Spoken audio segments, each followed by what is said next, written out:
Capítulo 5. Continue acreditando em si, tenha confiança. Os homens nascem para o sucesso, não para o fracasso, disse Henry Thoreau.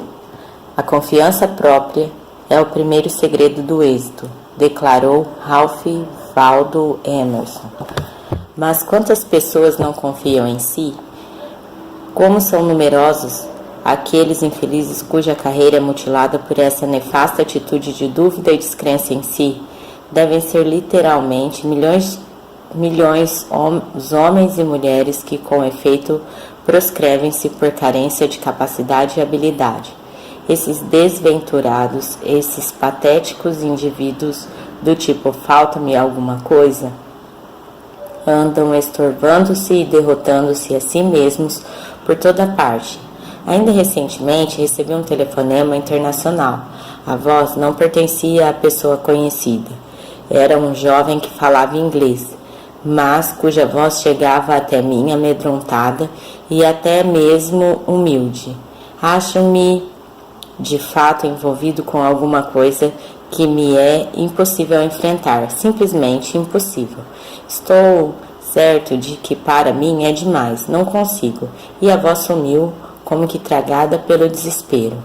O senhor se julga uma pessoa normal? Interrompi. Mentalmente são. Mentalmente são? Bem, jamais me fizeram semelhante pergunta, mas não sou maluco ou coisa parecida. Bem, é doente ou tem algum problema físico? Oh não, sou jovem e gozo de excelente saúde. Ótimo. Quanto à instrução? Bem, sou formado e tenho um bom currículo escolar. Muito bem. Jovem, examinaremos a situação. Você é normal, mental e fisicamente. Possui com bom nível de instrução? Por que então gasta todo esse dinheiro para telefonar-me do outro lado do Atlântico e dizer-me, com voz fraca e tímida, que está numa situação impossível de resolver? Bem, pensando nas várias dificuldades envolvidas, eu me senti subitamente atolado. Acho que me entreguei por completo. Depois deparei com um de seus livros numa estante, apanhei, li um trecho, calculei que agora seria meio-dia em Nova York e lhe telefonei. Em 5 minutos, tinha-o na ponta da linha. Formidável, hein? E tudo isso está a indicar uma considerável dose de agressividade da sua parte. Noto também em você uma inusitada capacidade executiva. Você não perdeu tempo dizendo de si para si: será que devo telefonar-lhe? Talvez ele não esteja em casa. E caso consiga a ligação, que coisa lhe direi dizer? Talvez ele me tome por algum maluco. Nada disso. Você não entreteve pensamentos negativos dessa ordem. Sua mente decidiu-se por uma atitude e você tratou de pô-la imediatamente em prática. E isso me diz tudo a seu respeito.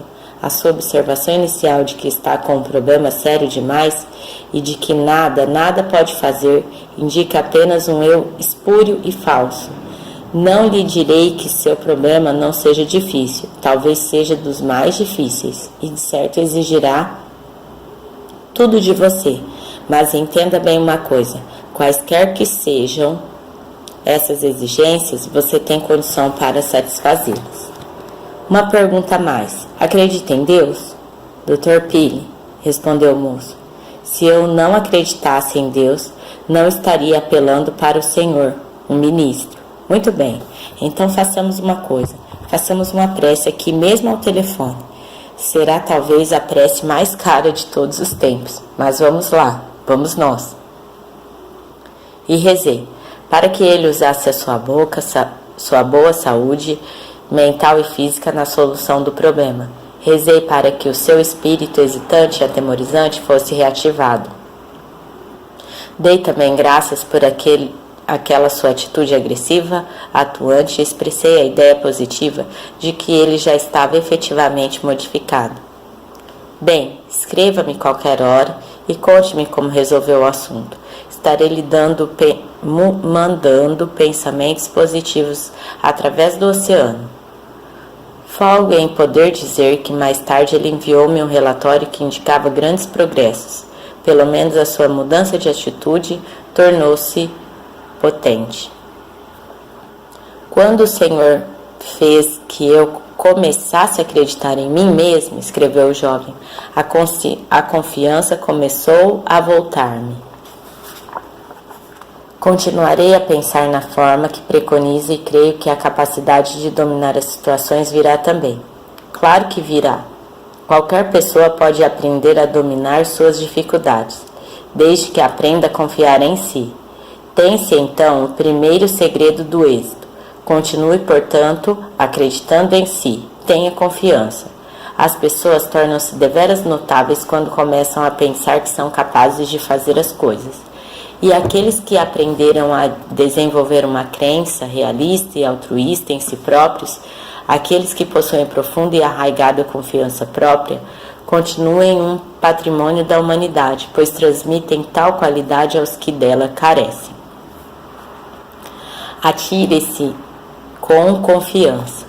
Sempre que vem à baila o assunto confiança, minha mente se reporta a Vince Lombardi, um dos maiores treinadores de futebol da história do esporte americano. Conheci-o bem, que homem! Ele me inspirava tal como inspirava a tudo e a todos, jogadores e aficionados indistintivamente. Há muito tempo eu admirava Vincent Lombardi, sabedor de suas qualidades de feitor enérgico e duro com seus jogadores. Antes de conhecê-lo pessoalmente, eu imaginava um indivíduo de personalidade irritadiça. Ao invés, encontrei uma pessoa afável e de fino trato. Posteriormente, transmiti minhas impressões a um de seus pupilos. Grunhiu este. Diabo, você não joga para ele. Uma coisa eu sempre exijo, antes de mais nada, disse-me Lombardi, é ganhar. Não tem sentido disputar uma partida a não ser que se pretenda vencê-la. Todo o nosso jogo, nosso trabalho, nosso raciocínio, tudo tem que estar sintonizado na vitória. Com relação ao trabalho do treinador, ele disse, o importante é fazer homens que tenham vontade de ganhar e estejam dispostos a dar tudo por uma vitória. O importante é fazer homens que acreditem em si próprios, no seu time e que pensem sempre com confiança. Aqueles que acreditam acabam com toda e qualquer dificuldade. Vincent Lombardi acreditava que a aplicação de regras disciplinares rígidas ajudava muito no processo de fazer homens fortes e jogadores extraordinários. Quem trabalha para mim, dizia ele com firmeza aos pupilos, tem que pensar em 3 coisas apenas: Deus, a família e os Green Bay Packers, nessa ordem. Jerry Kramer, defensor dos Green Bay Packers, escreveu um livro intitulado Instant Replay, The Green Bay Packers Diary of Jerry Kramer. Ele recorda os conselhos que Lombardi deu aos seus zagueiros certo dia. Este é o jogo do abandono. Não ligue para ninguém, nem para coisa alguma. E quando estiverem próximos da linha de gol, intensifiquem ainda mais seu abandono. Nada, nenhum tanque, nenhum muro de granito, nada poderá impedi-los de cruzar a linha do gol. Não é de admirar que os Green Bay Packers, sob a inspirada liderança de Lombardi, se tenham tornado uma das mais formidáveis equipes da história do nosso futebol. E pensando bem, não é assim que conseguimos fazer alguma coisa nas nossas profissões também? Não podemos perder tempo com hesitações. Temos que nos atirar à obra com abandono total. Temos que nos dar por inteiro, sem nada negar. Tomamos a decisão de ganhar. Tão somente isso. Acreditamos em nós mesmos, temos confiança própria e, como sabemos, a confiança produz resultados. Seu magnetismo é poderoso. Um homem que conheci durante uma convenção de vendedores afirmou que a melhor coisa que lhe acontecera foi quando teve essa ideia dinâmica acerca do abandono. Dar-se todo, concorrer e triunfar. Hoje em dia, ele é um dos maiores promotores de vendas de uma grande companhia. E a situação, assegurou-me, ele é precisamente o oposto do que acontecia anteriormente. Durante muitos anos, um fracasso total, e vivia amargurado e cheio de queixas também. Achava que a vida me tratava bem e andava sempre à cara de melhores oportunidades. Mas as oportunidades não vinham. Eu tinha perdido toda a fé em mim mesmo. Sabia que não tinha futuro.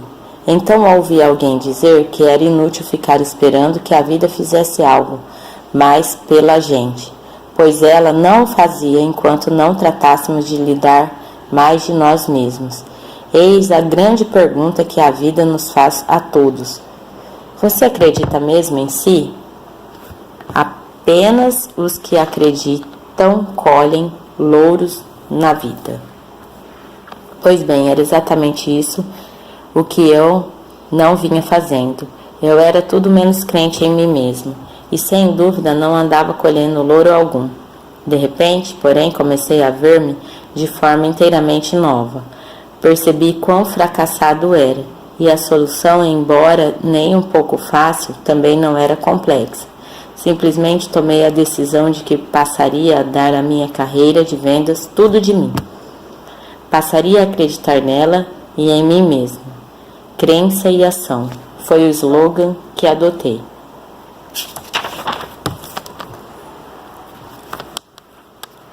Crença e ação, uma fórmula vitoriosa. A crença de nada vale sem ação, de maneira que na manhã seguinte resolvi agir e levantei-me 1 hora mais cedo. Hoje vou cuidar seriamente do meu emprego, disse em voz alta. Examinei a lista de fregueses que percorreria aquele dia e saí. Cheguei à primeira loja antes mesmo de abrir. Ajudei o dono a abri-la e, curioso, senti-me bem ao fazê-lo. Mostrei enorme entusiasmo pelo seu negócio. Não pelo meu, mas pelo dele. Em consequência, fiz a minha primeira venda, numa hora em que normalmente ainda deveria estar na cama. E ainda por cima, sem qualquer esforço. Na verdade, tudo o que fiz foi falar no freguês e em seu negócio. E assim ocorreram as coisas durante todo o dia. Todo o meu mundo parecia diferente. Fiquei pasmado. Sou forçado a confessar que, vez por outra, fui obrigado a fazer força para não recair no antigo marasmo. Mas acontece que hoje em dia estou livre dele. O ritmo atual é demasiado excitante e lucrativo também. Sei perfeitamente o que houve de errado comigo durante tantos anos.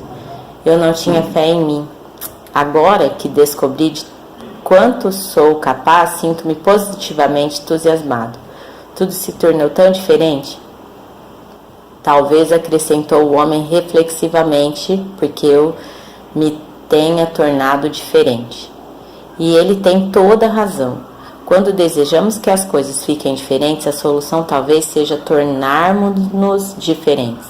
Criamos em nós mesmos, reativemos a dinâmica qualidade da confiança, baseada no fato de que possuímos conhecimento e capacidade para fazer quanto é preciso. E, ademais, sabemos como agir com competência. Quando você chegar a ter essa confiança em si próprio, tornar-se-á importante um conhecimento prático das leis do controle da mente. Já se disse que a mente é tudo. Se estivermos dispostos a atribuir tal tonalidade de poder à mente, segue-se que os processos mentais são significativamente determinantes na formação dos resultados futuros.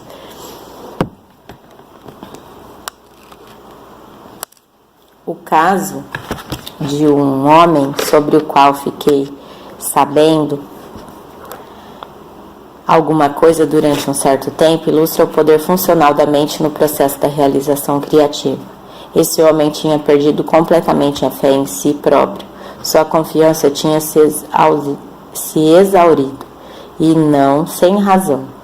Ele já vinha acumulando longos anos de fracasso, numa sucessão de empregos diferentes. Mas depois ele se modificou e, com o correr do tempo, alterou a atitude mental derrotista, acabando por tornar-se um sucesso, tanto no plano pessoal como no comercial. Ponto crítico em que ocorreu a guinada surgiu quando aprendeu a pôr em prática uma importante lei da ação mental.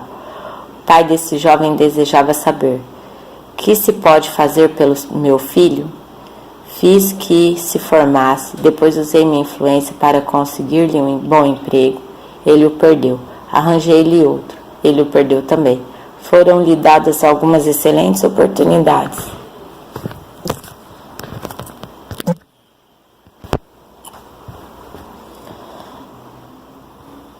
Mas a história é sempre a mesma. Ele fracassa em tudo e está agora com quase 30 anos. Foi o que disse o pai com certo desespero. Providenciemos um teste de aptidão para o moço. O resultado evidenciou que ele tinha aptidões para trabalhar na área de pessoal. O fato surpreendeu, pois tal tipo de trabalho jamais lhe fora sugerido. Mas ele estava disposto a fazer uma tentativa. Pelo menos tinha espírito de cooperação. Disse o psicólogo: em minha opinião, no caso presente, o requisito para o êxito repousa em alguma coisa mais basilar do que uma simples mudança do tipo de ocupação. Este homem precisa aprender a lei da antivisão criativa. Caso contrário, poderá continuar fracassando. Pratique a antevisão criativa. Antevisão criativa era a primeira vez que eu ouvi a frase. O psicólogo esclareceu.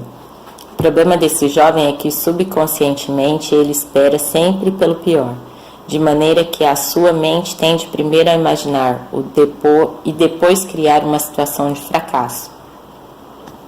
É preciso ensinar-lhe a imaginar e esperar pelo melhor com inteira confiança.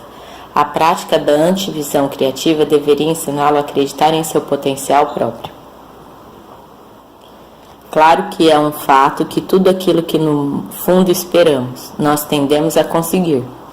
As esperanças continuadas atraem circunstâncias e acontecimentos correspondentes.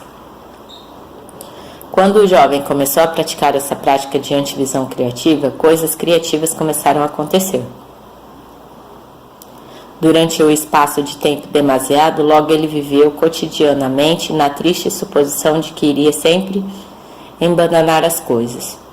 Uma vez que esperava sempre tais resultados, provocava-os sempre. Depois surgiu essa nova ideia, antevisão criativa. Houve um período de experimentação e erros, mas ele aprendeu a pensar com confiança e entrou a esperar por bons resultados. E pouco a pouco, tal comportamento foi se tornando habitual. Quando o jovem aprendeu que querer é poder, transformou-se por completo. Passaram-se alguns anos desde que ocorreu a vital transformação desse homem. Hoje em dia, ele é uma das pessoas mais bem-sucedidas no seu setor e tem em seu cargo um vasto contingente trabalhista. A lei da antevisão criativa é uma coisa muito séria, declarou ele. Sem nenhuma dúvida, salvou minha vida comercial. Colocou-me no caminho certo. A prática da antevisão criativa fez-me passar da externa expectativa de um desastre para a firme crença de que, afinal de contas, era capaz de desempenhar-me com eficiência. Em todo raciocínio, em toda ação, assim como nas leis exatas da matemática e da física, todas as coisas são governadas por causa e efeito. Quando fazemos determinada coisa de determinada maneira, colhemos determinado resultado. Tudo neste mundo funciona segundo certas leis, inclusive o próprio pensamento. Podemos nos aperfeiçoar usando leis funcionais, uma das quais é a lei da antevisão criativa ou crença em si próprio. A maior descoberta da minha geração, afirma o psicólogo William James, é que os seres humanos podem alterar suas vidas alterando a atitude mental. O poder da imaginação. O indivíduo que mentalmente se visualiza alcançando êxitos ao invés de fracasso, e que é muito importante, está disposto a pagar o preço de um estudo intensivo e um esforço continuado, avança rumo aos seus objetivos. Essa visão mental é vital, pois aquilo que nos tornamos está intimamente vinculado à imagem que fazemos de nós próprios. Aquilo que pensamos, aquilo que visualizamos, aquilo que imaginamos é em grande parte aquilo em que nos tornamos. Todos foram motivados por algum incidente ou alguma história que, em alguma ocasião, fez impressão duradoura sobre a sua maneira de pensar. Há anos ouvi uma história que me ficou, pois confirma tanto o poder da imagem própria como o princípio da antivisão criativa. Com o risco de repetir-me, relatarei aqui o episódio. Consta que um famoso trapezista tinha um grupo de alunos jovens que ambicionavam tornar-se acrobatas. A classe já passara pelo estágio inicial do aprendizado. Era chegada a hora de cada um ter que enfrentar o trapézio. Todos, menos um, foram aprovados. O derradeiro pretendeu erguer os olhos para a barra e de imediato uma imagem negativa se produziu. E ele visualizou o pior: um escorregão e um mergulhão no chão. Ficou gelado. Não conseguiu mexer um músculo. A imaginação estava de fato impedindo de usar os conhecimentos que tinha adquirido. Apavorado, o rapaz gaguejou. Não posso, vejo-me caindo, não posso. Se eu não soubesse que era capaz, não lhe diria para fazer isso, disse o homem mais velho. Faça o seguinte: primeiro atire o coração por sobre aquela barra, o corpo irá atrás. Claro que o instrutor falava em atirar fé e confiança, em uma imagem de realização sobre suas dificuldades. E a parte material iria logo após. Sabe o conselho. O raciocínio do rapaz descongelou. A imagem mental transformou-se e ele passou pelo teste sem mais problemas. Todos enfrentamos crises.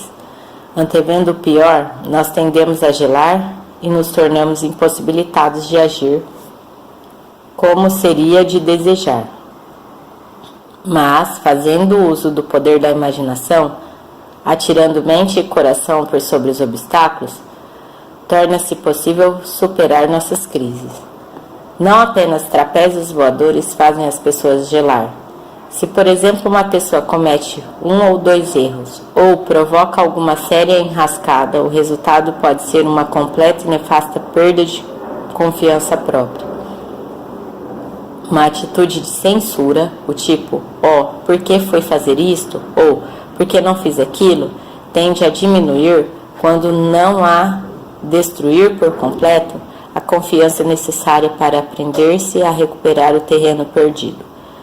E partir entristecido, talvez, porém mais consciente para uma nova fase. Não permita nunca que um erro o leve a descrer das próprias possibilidades, pois tudo passa e não convém agarrar-se mentalmente a sensações negativas. Falarei agora sobre alguém desse tipo. A crença dessa pessoa em si própria fora sempre pequena, mas ela encontrou meios de recuperar a confiança e de se impor na vida. Um jovem de 29 anos, à beira do desespero, encontrava-se no meu escritório sentado bem à minha frente. Por que foi fazer isso? Repetia ele. Como fui praticar um erro desses? Que estupidez! Tive a grande oportunidade da minha vida e que foi fazer? Joguei-a no lixo. Meu futuro está liquidado, não há a menor dúvida. Eu não presto mesmo, não presto para nada. Tinha sido despedido de um bom emprego, de acordo com o que me contou, por ter cometido um grave erro.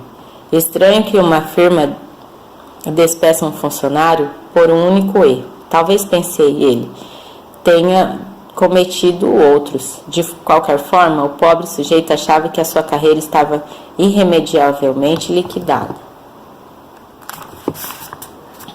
Dê certo, concordei. É um duro golpe, mas quem sabe, ao invés de se lamentar, o melhor para você seria rever a filosofia de erros. Lembrei-lhe que uma pessoa aprende e cresce através de provações e erros. É simplesmente impossível que alguém escape a vida toda de praticar pelo menos um erro, e quem sabe, dos mais graves. Mas os homens que de fato conseguem algo são os que se dominam, tiram lições dos erros, aceitam as consequências, recolhem os cacos e continuam a viver. Na verdade, um zelo excessivo com relação aos erros pode contribuir para um insucesso. Sei de um famoso empregador que tinha o curioso costume de criar para os funcionários mais novos situações em que estes se viam a braços com problemas inteiramente desconhecidos e não podiam contar com a assistência dos superiores para resolvê-los. A ideia era verificar se o empregado tinha coragem suficiente para arriscar-se a cometer um erro. Caso lhe faltasse a coragem, jamais se cogitaria nesse emprego para qualquer função executiva, dado que o excesso de cautela tornava-o indeciso. A capacidade do empregador em formar homens confiantes e eficientes jamais foi desmentida. Observei ao meu abatido jovem que alguns erros se originam de vícios na forma de pensar, ao passo que outros se devem à inexperiência. Quando reincidimos sempre nos mesmos erros, a hipótese mais provável é que temos uma tendência natural a neles incorrer. E nesse caso seria aconselhável um estudo psicológico das nossas atitudes e reações. O importante é capitalizar sobre os erros, da mesma forma pela qual os nossos êxitos nos podem ensinar, mostrando-nos o que fazer. Assim também o podem os nossos fracassos, mostrando-nos o que não fazer. De maneira que, ao cometer um erro, aconselhei o meu jovem amigo: procure extrair do fato a maior soma possível de conhecimento. Depois acredite tudo à sua experiência e faça nova tentativa. Recordei-me, por acaso, de um editorial escrito anos antes por Grove Peterson, de Ohio, intitulado Água sob a Ponte. Pareceu-me que poderia ser útil no caso, de modo que li em voz alta para o rapaz. Foi o bastante para fazê-lo cair em si. Eis o editorial autêntico clássico em se tratando de restaurar combalidos sentimentos de amor próprio.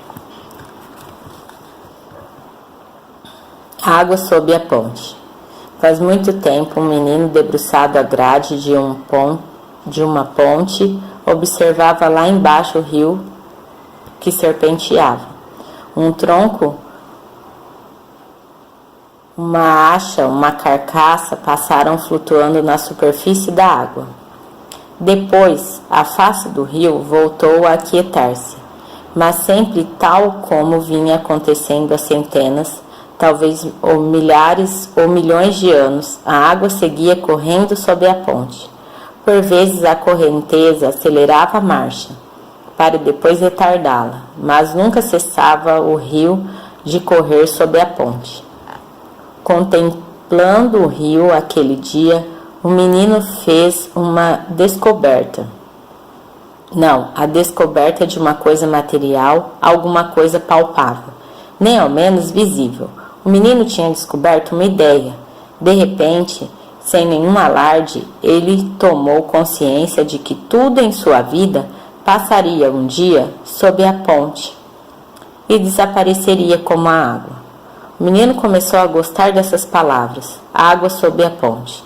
Dali por diante, a ideia prestou-lhe bons serviços, amparando-o sempre, embora houvesse por vezes dias, situações escuros e difíceis. Sempre que o menino, homem agora, cometia algum erro ou perdia alguma coisa que sabia que jamais ia recuperar, ele dizia: é água sob a ponte, e deixava de se preocupar indevidamente com seus erros, menos ainda permitindo-se abater por eles, porque afinal de contas tudo era água sob a ponte. O jovem quedou-se silencioso. Depois levantou. Percebi que o editorial tinha produzido efeito. Certo, disse ele, já entendi. É água sob a ponte. Vou tentar de novo. E ele saiu-se bem, porque aprendeu a grande verdade de que fracasso algum é necessariamente definitivo. O fato de a pessoa falhar ou agir estupidamente não significa que lhe falte inteligência ou capacidade. Acontece de quando em quando, todos estão sujeitos a tropeçar e cair. Mas o insucesso não quer dizer que não sejamos competentes. Basta nos recompormos mentalmente dizendo: pois é, aquilo é fato consumado. Esquecerei tudo o que ficou para trás e encararei com confiança o futuro. Siga confiando em si próprio. Tenha confiança. Claro que os mais importantes no caso do rapaz, que tinha cometido um grave erro, foi que ele se encontrou. Desde que nos encontremos, nós começamos a acreditar em nós mesmos.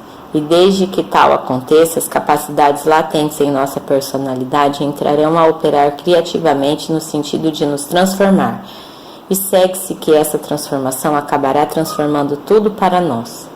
O despertar para a autorrealização é vital e necessário. Como experiência, é uma experiência em que uma ideia explode dentro da mente. E essa ideia resume-se nisso: querer é poder. O raiar da autorrealização, através da humilde crença em si mesmo, é um dos eventos basilares da carreira de qualquer ser humano. Querer é poder. Encontrava-me na Austrália falando perante a convenção do Rotary Internacional, quando eu e minha esposa fomos convidados por um casal encantador, que desde então se tornou muito nosso amigo, para jantar. Possuía esse casal uma grande cadeia de lojas na Austrália. Sua casa, de original e surpreendente beleza, fica na praia de Sydney, com uma vista incomparável da cidade e seus canais que constituem um dos mais deslumbrantes panoramas do mundo. Para chegar à casa existe um funicular em miniatura que percorre um caminho repleto de aromas e exóticas flores. Embora se estivesse no chamado inverno australiano, tudo florescia luxuriamente por toda parte. A casa abria por meio de amplas portas-janelas para um terraço que descaía até o porto, onde se encontrava ancorado o pequeno iate do proprietário. O anfitrião e a anfitriã, duas pessoas encantadoras, eram de uma humildade comovente. Tinham chegado àquela posição de destaque na vida, ao que afirmavam praticamente apenas um princípio. E como dizia o marido, se esse princípio fez milagres no meu caso, deveria fazê-lo também no de todos aqueles que adotassem. No dia seguinte ele veio ver-me no hotel. Sou um sujeito comum, disse-me. Minha inteligência é medíocre. Meu pai mandou-me a diversas escolas e sempre me saí muito mal. Minha ficha escolar foi uma fieira de reprovações. Acabei deixando a escola depois de infligir prolongados sofrimentos aos meus mestres, com um nível de instrução algo desalentador. Aí, numa sucessão de empregos que tive, não fiz senão confirmar o meu desempenho na escola. Fracassei em todos os lugares, porque era, na verdade, um tipo medíocre, não acreditava em mim mesmo e não possuía nenhuma confiança. Arranjei um emprego na National Cash Register Company of Australia, mas continuei vitimado por um hábito de raciocínio derrotista. Surgiu então um dinâmico líder na Central Americana e fez um discurso. Disse-nos ele que o fator básico que conduz o êxito era o pensamento positivo. Eu nunca tinha ouvido falar em semelhante coisa, e o homem colocou uma única frase, toda a ideia: querer é poder. Fiquei impressionado. Aquela frase explodiu-me no cérebro com o impacto de uma bomba. Havia também a recomendação de que imaginássemos aquilo que desejávamos ser e tivéssemos fé em nossa capacidade íntima de realizá-lo. De supetão resolvi tornar-me uma pessoa bem-sucedida e comecei a ver-me sob outro ângulo. Como parte do seu treinamento, aquele homem tinha estado nos Estados Unidos, onde visitou em Nova York uma igreja denominada Marble Collegiate. No calendário da igreja teve ocasião de ler a respeito de um chaveiro chamado o lembrete do grão de mostarda. Tratava-se de uma bola de plástico contendo no interior um grão de mostarda. Ele sacou do bolso um destes objetos e mostrou-me. Notei que o plástico estava muito arranhado, mas o grão de mostarda mantinha-se visível. Fiquei sabendo que, se tiveres fé como um grão de mostarda, nada nos será impossível. Depois que aceitei a ideia do grão de mostarda, comecei a seguir ensinamentos espirituais. Quero dizer que comecei realmente a pô-los em prática, e as coisas mais surpreendentes me aconteceram. Um desses fatos surpreendentes foi a sua ascensão ao cargo de gerente geral na National Cash Register Company. Comecei a fixar metas e acreditar na minha capacidade de alcançá-las. Eu, uma inteligência medíocre, mais tarde abracei o comércio e hoje possuo uma cadeia de lojas de extensão nacional. Aumentamos o nosso negócio 20 vezes. Tudo porque comecei a acreditar em mim como pessoa. Eu, que nunca tinha sido nada na vida, tornei-me um novo indivíduo. Depois de ouvir essa narrativa de como um fracasso habitual viera a transformar-se num sucesso espetacular, eu disse: Bert, você nunca foi um sujeito comum, portador de um grau medíocre de inteligência. Apenas pensava que era. Essa era a imagem que você tinha de si mesmo. Na verdade, nunca deixou de existir em você uma pessoa incomum e dotada de uma inteligência de primeira ordem. Uma experiência dinâmica em matéria de pensamento lhe ocorreu quando aquele orador atirou sobre você a frase cheia de força: querer é poder. Então a sua fé religiosa, igualmente dinâmica, na qual você acreditava deveras e praticava, detonou, colocando em ação forças que produziram literalmente uma pessoa nova.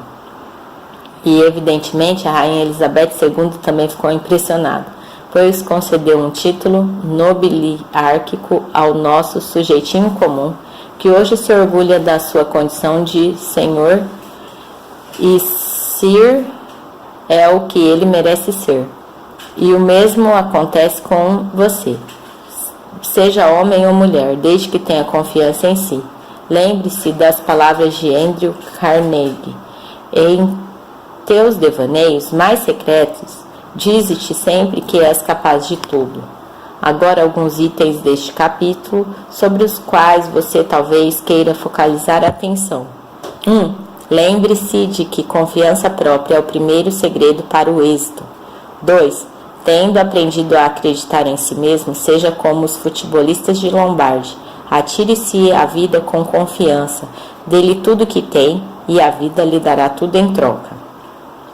3. Pratique a antivisão criativa.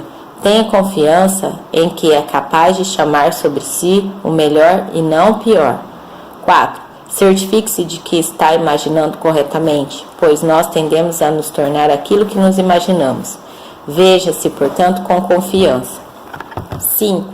Não permita jamais que algum erro o prive da confiança própria. Aprenda com os seus erros e vá em frente. 6. Se você ainda não se encontrou, trate de fazê-lo. Começará então a gostar de si próprio e com justa razão. 7. Querer é poder. Grave em sua consciência essas palavras, elas estão cheias de força e vontade. Obrigada por me ouvir.